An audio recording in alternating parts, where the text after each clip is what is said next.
Well, it's going to be a video I'm probably going to put on both my channels. It's basically just storing prepper supplies, or actually storing anything, not just prepper supplies. And of course, we've got the little meow meows down there eating.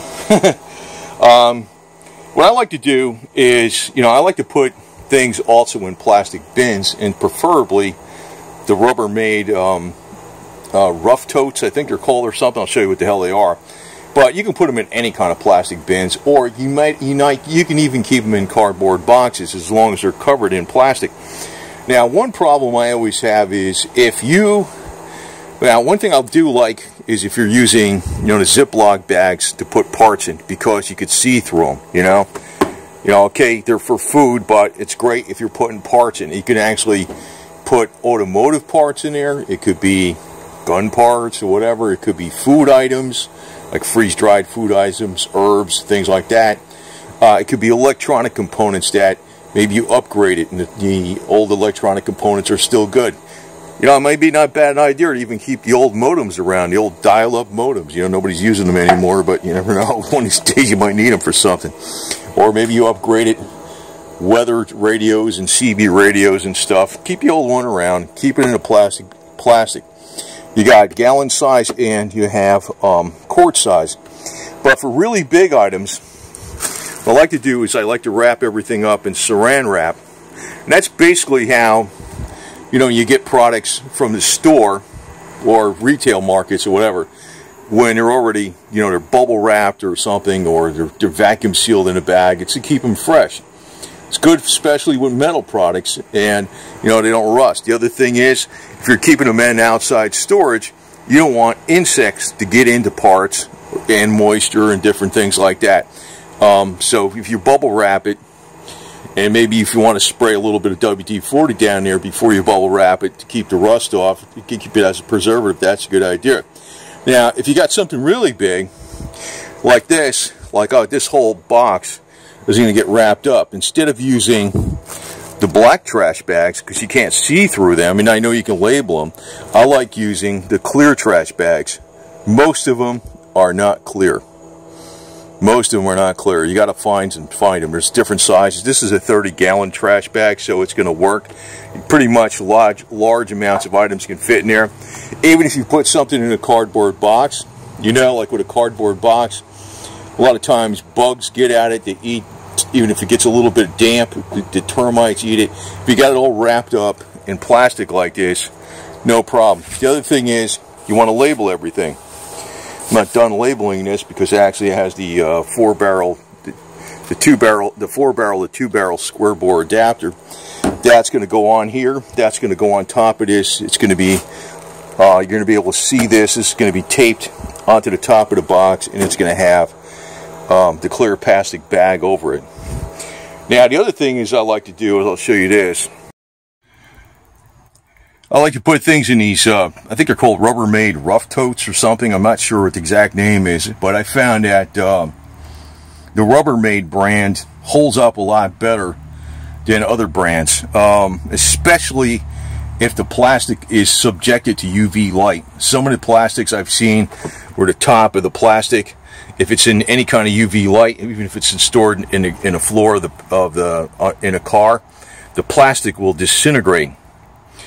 Not an advertisement for Rubbermaid, but I'm telling you right now, I found that Rubbermaid actually is a lot better.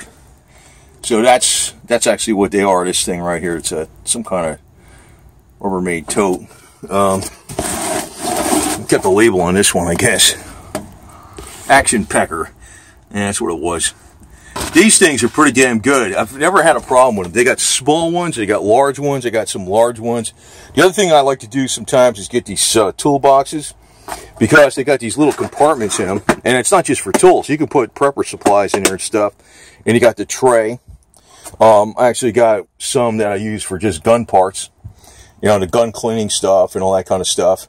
But then again, you can label everything and know where everything is at. But again, you want to make sure, I like using stuff that's clear.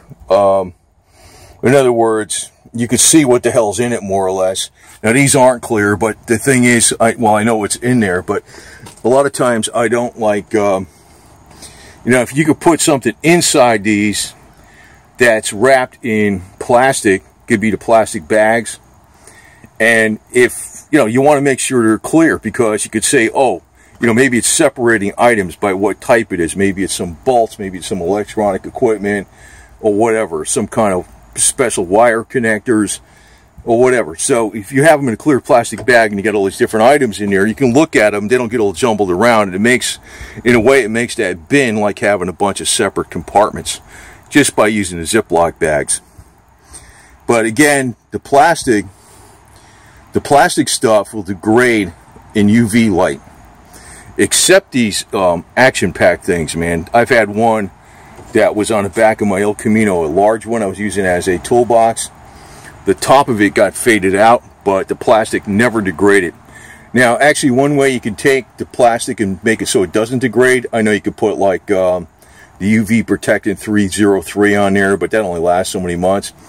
You could do is just chemically clean the whole damn thing and put a coat of primer on it, then put truck bed lining on it over the plastic. That stuff will actually hold up on there quite a while, and it keeps the UV rays off the plastic, and it keeps it from degrading. So that's another way.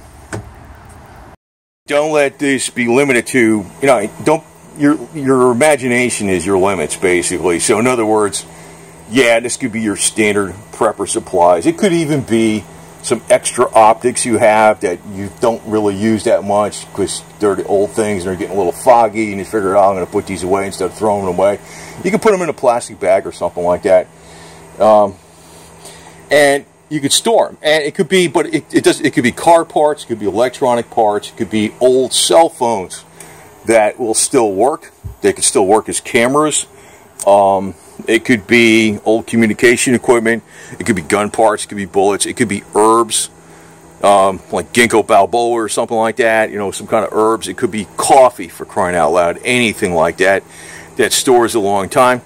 But like I said, again, you can use, you know, if you use these big plastic bin containers, you know, the one thing is about them that they're not compartmentalized, and then all your stuff gets kind of jumbled up, especially if you have like a lot of small items in there. What you could do is you can get the gallon-size Ziploc bags, separate items, and the quart-size bags. But then again, you can also use these 30-gallon bags, trash bags that are clear.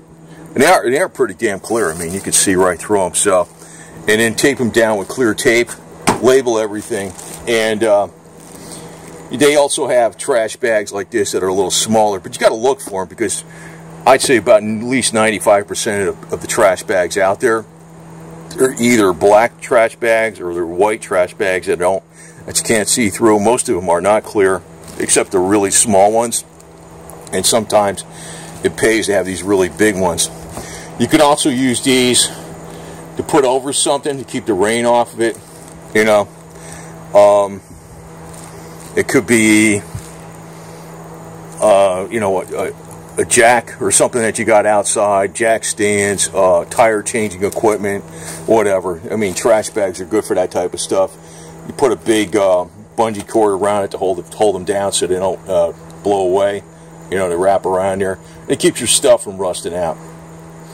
So that's one way to keep things neat and organized. You can store stuff, and then you say, where the hell is it later? You'll know where it is, because, you know, seeing is, it's not just that you got it labeled, but it's also, hey, I remember I put my old intake manifold with the extra parts in with my new Performer manifold, fine.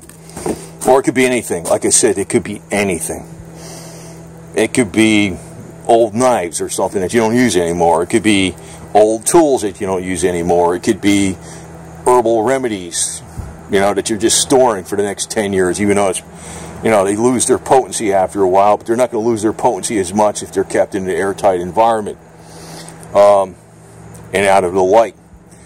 But, you know, you want to be able to readily find something when you need to find it, because basically when you're taking things, you're doing things like this for storage, it's usually for an emergency, and in an emergency it's like, where the hell did I put that? So if it's put in something that's see-through and it's stored where if you take it out, it's good to go. It doesn't have to be car parts, it could be anything.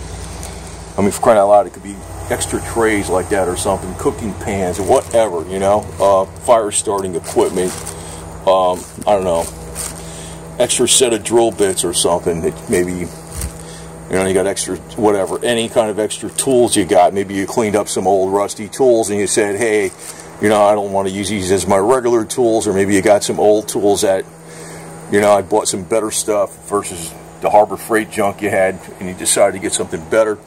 And maybe you want to store the Harbor Freight stuff as extra. But, you know, it's just dumb ideas like that. But hey, if you want to find something, the best way to find it is not just to label it, to make sure it's in a clear plastic wrapper so you can see what the hell's in it. And again, you know, if you have these in Ziploc bags and you have them in those action-packed totes, I couldn't think of the name of those things, those Rubbermaid action-packed totes. I can't find those in Walmart anymore. They used to sell them over there. I'm sure you can order them online. I mean, I don't like buying from Walmart too much, but that was one thing. I used to buy quite a few of those. I got a bunch of them actually in the sheds. They seem to hold up very, very well, even against UV light. But, you know, if you have something in there and it's a bunch of different small items, and you want to separate what's in that action-packed tote, because even the small action-packed totes are from here to here and they're about this high, you want to actually have it whereby, you know, you can see visibly, hey, this is in this plastic bag and it's labeled, and you can see what the hell's in there without even taking it all apart. If you put them in bags like this, you're like, what's in here? You know, it's taped shut. You got to tear it open to find it.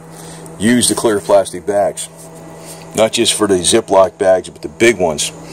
Again, you can use it like if you don't have extra, what do you call it? You know, action-packed totes or whatever. You can use the cardboard box, and what you can do is you can paint the cardboard box with some old paint. Believe it or not, that keeps the cardboard box holding together a lot better. And then put the cardboard box inside the clear plastic bag like this. And in this way, you could say, and it's labeled, you know, you can pretty much see what the hell's going on, what's in there, you know. Even if the top of the box is opened, still be protected. So that's the way, you know, you can keep stuff, store stuff, and still be able to find it pretty quick. That's important. Because, you know, when you're prepping, what are you prepping for? An emergency. And what the hell happens in an emergency? What the hell did I do with that damn thing? I need it. You know, I got some, I need, I don't know, new battery cable end or some crap, because this one's corroded. I didn't realize it was corroded. I got to change this so my generator starts up. I need a new battery cable end that goes to the battery, right? Oh, I know where that is, because I think it's in this box. And I look in there and I say, hey, I can see right through here where the hell it is. And that's what you want.